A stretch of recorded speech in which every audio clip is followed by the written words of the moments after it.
Mark நற்செய்தி அதிகாரம் 10 இறை வார்த்தைகள் 46 முதல் 52 வரை. அக்காலத்தில் இயேசுவும் அவருடைய சீடரும் எரிகோவுக்கு வந்தனர். அவர்களும் திரளான மக்கள் கூட்டமும் எரிகோவை விட்டு வெளியே சென்றபோது திமேயுவின் மகன் பர்திமேயு வழியோரம் அமர்ந்திருந்தார்.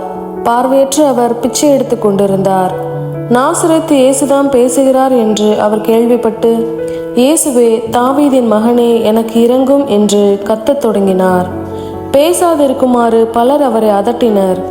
ஆனால் அவர், தாவீதின் மகனே, எனக்கு இரங்கும் என்று இன்னும் உரக்க கத்தினார். இயேசு நின்று அவரை கூப்பிடுங்கள் என்று கூறினார். அவர்கள் பார்வையற்ற அவரை கூப்பிட்டு, துணிவுடன் எழுந்து வாரும், இயேசு உம்மை கூப்பிடுகிறார் என்றார்கள். அவரும் தம் மேலுடைய எறிந்துவிட்டு குதித்தெழுந்து இயேசுவிடம் வந்தார். இயேசு அவரை பார்த்து, உமக்கு என்ன நான் செய்ய வேண்டும் என விரும்புகிறீர் என்று கேட்டார். பார்வையற்றவர் அவரிடம், ரபூனி, நான் மீண்டும் பார்வை பெற வேண்டும் என்றார். இயேசு அவரிடம், நீர் போகலாம், உமது நம்பிக்கை உம்மை நலமாக்கிற்று என்றார். உடனே அவர் மீண்டும் பார்வை பெற்று அவரை பின்பற்றி அவருடன் வழி நடந்தார். இது கிறிஸ்துவின் நற்செய்தி. கிறிஸ்துவே, உமக்கு புகழ். முதல் வாசகம்.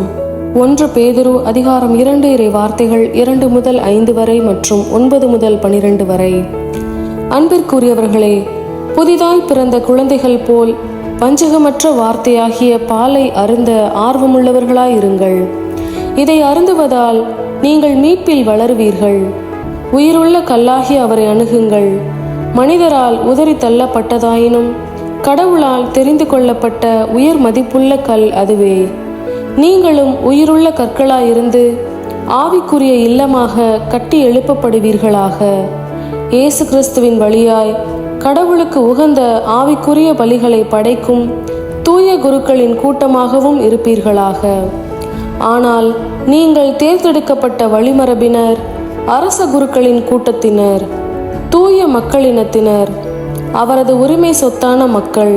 எனவே உங்களை இருளினின்று தமது வியத்தகு ஒளிக்கு அழைத்துள்ளவரின் மேன்மை மிக்க செயல்களை அறிவிப்பது உங்கள் பணி. முன்பு நீங்கள் ஒரு மக்களினமாய் இருக்கவில்லை, இப்பொழுது கடவுளுடைய மக்களாக இருக்கிறீர்கள். முன்பு இரக்கம் பெறாதவர்களாய் இருந்தீர்கள், இப்பொழுதோ இரக்கம் பெற்றுள்ளீர்கள். அன்பிற்குரியவர்களே, நீங்கள் அந்நியரும் தற்கால குடிகளுமாய் இருப்பதால் ஆன்மாவை எதிர்த்து போர் புரியும் ஊனியல்பின் இச்சைகளை விட்டுவிடும்படி உங்களை வேண்டிக் கொள்கிறேன். பிற இனத்தினர் நடுவில் நன்னடத்தை உடையவராயிருங்கள். அவர்கள் உங்களை தீயவர்கள் என்று பழித்துரைப்பினும் உங்கள் நற்செயல்களை கண்டு கடவுள் சந்திக்க வரும் நாளில் அவரை போற்றி புகழ்வார்கள். இது ஆண்டவர் வழங்கும் அருள்வாக்கு. இறைவா, உமக்கு நன்றி.